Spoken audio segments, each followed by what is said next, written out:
नमस्कार। परमाक्षा एस्ट्रोलॉजी में आप सभी का स्वागत है और मैं हूं आपकी एस्ट्रो एडवाइज़र रीना शर्मा। आज मैं बात करूंगी उन दो ग्रहों में से एक ग्रह के बारे में जिन्हें कि हम छाया ग्रह कहते हैं। They are mysterious planets. They are also called north and south node of moon. So today I will talk about the south node of moon, which is called Ketu, a very mysterious planet. The planet for detachment, the planet of moksha, the planet of psychological issues. This is how Ketu is known generally amongst the people. Ketu क्या है? केतु हमारे पिछले जन्मों के past lives के जितने कर्म हैं वो सब केतु है।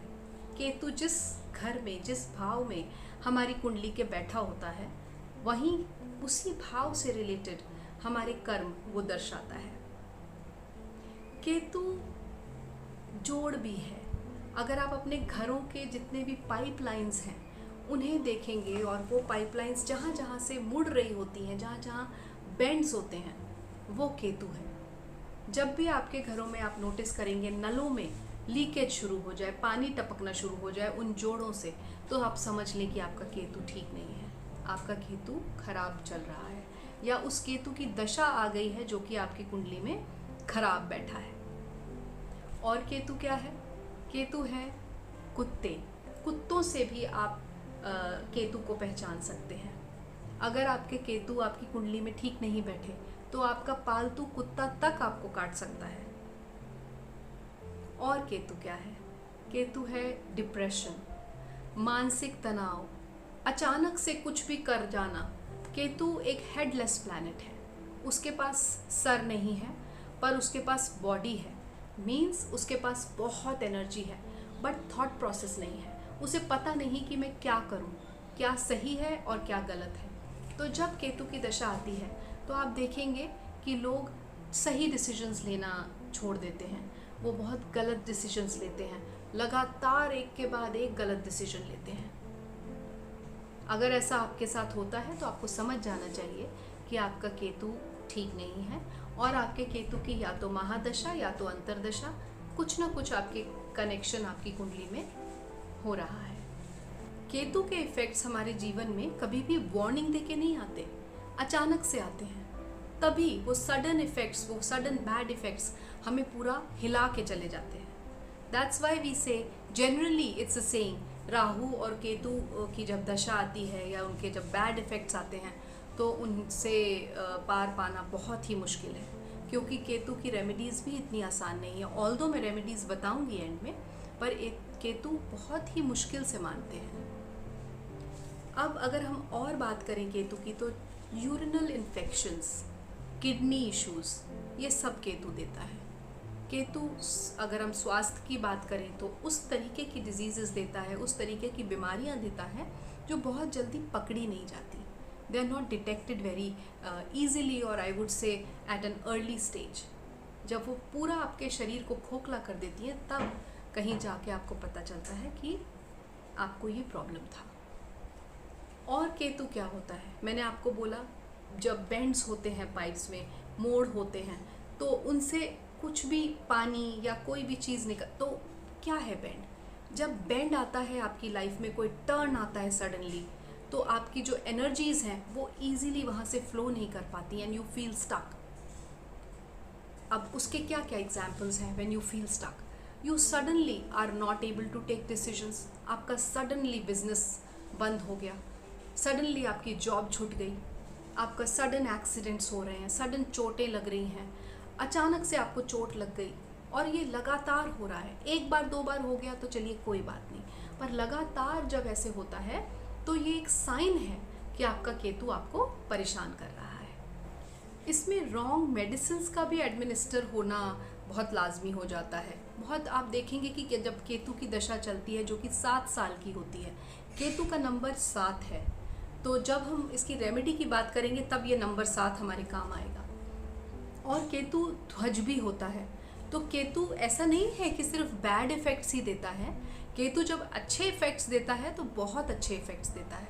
मतलब अगर आपकी कुंडली में वो वेल प्लेस्ड है तो आपको वो ध्वज की तरह, ध्वज क्या है? झंडा, मतलब ऊंचाई। झंडा कहाँ लगता है? झंडा किसके लिए लगता है? जब हम किसी को बहुत सम्मान प्रदान करते हैं। तो जब बहुत ऊंची ऊंची जो पोस्ट्स होती हैं, पोजीशंस होती हैं, उन तक पे आपको वो केतु लेकर जाता है अगर वो वेल प्लेस्ड है आपके चार्ट में, आपके बर्थ चार्ट में। और स्पिरिचुअलिज्म, अगर आपके केतु अच्छे हैं तो आप बहुत ही ज़्यादा high level of spirituality attain कर सकते हैं, आप मोक्ष अटेन कर सकते हैं, आप एनलाइटनमेंट अटेन कर सकते हैं। So Ketu, if it's good in your chart, gives you a lot, and that too suddenly. अगर आपकी कुंडली में खराब केतु के कुछ भी सिम्टम्स हैं या कुछ भी साइंस जो मैंने आपको पहले बताए, उनमें से आप महसूस करते हैं कि आपके साथ होते हैं या केतु की दशा में हो रहे हैं, तो मैं आपको अब कुछ रेमेडीज़ बताऊंगी, कुछ उपाय बताऊंगी जो कि बहुत सटीक है। बट सबसे पहली चीज़ है कि आपका कोई भी ग्रह खराब हो तो the first thing that I will prescribe is show your birth chart to a good astrologer, so that आपको एक सटीक उपाय मिल सके। जो मैं यहाँ बता रही हूँ वो डिफरेंट सिचुएशंस या डिफरेंट पत्रियों के हिसाब से होंगे, वेरी जेनरिक। सो आप अपने खुद के लिए या खुद की पत्री के लिए या अपने घर में किसी की केतु की दशा है तो उसके लिए मेरा ये प्रिस्क्रिप्शन है, मेरा ये मानना है कि आप किसी एस्ट्रोलॉजर से ही कंसल्टेशन लेके उन रेमेडीज़ को करें। But for now I will tell you the remedies one by one. सबसे पहली बात, केतु को मनाना बहुत मुश्किल है, इनकी रेमेडीज़ काफ़ी मुश्किल है, ये जल्दी मानते नहीं। बस हाँ, गणेश जी की स्तुति एक ऐसी चीज़ है जिसके कि सामने केतु नतमस्तक होते हैं। और क्योंकि केतु का नंबर 7 है, जैसा मैंने कहा, तो जो दूर्वा घास होती है वो 7 दूर्वा घास आप लीजिए, उसको एक रेड थ्रेड से, एक लाल धागे से बांधिए और गणेश जी को अर्पण कीजिए और गणेश जी की स्तुति कीजिए, तो केतु आपके धीरे धीरे खुश होने लगेंगे। नंबर 2, आप घास के ऊपर नंगे पांव चलिए, ये भी एक केतु की बहुत अच्छी रेमेडी है। जितना आप नेचर के क्लोज होंगे, जितना आप नेचर के पास होंगे, केतु खुश होते हैं।